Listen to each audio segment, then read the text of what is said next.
Pystyy järjestämään dopit pelkästään hajun perusteella. Sitten ei muuta kuin ensimmäistä vaan tuoksauttamaan, että mikä maku siellä oikein on kyseessä. Tää on toi vesimeloni. Onko selvä?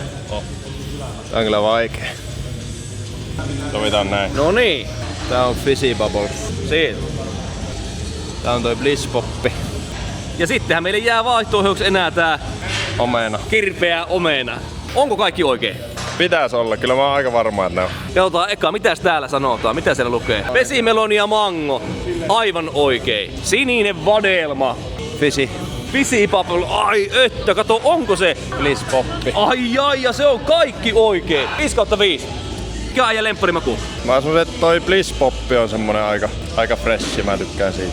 Nyt sä pääst kaikkia näitä juomaan. Sulle lähtee kaikki nää No tölkit matkaan siitä. Ja kerta kielon päälle laitetaan vielä tuosta. Hei, tosi hyvä suoritus. Äijällä on ainakin nenä kunnossa ja näyttää olevan hauiskin ihan ok tikissä.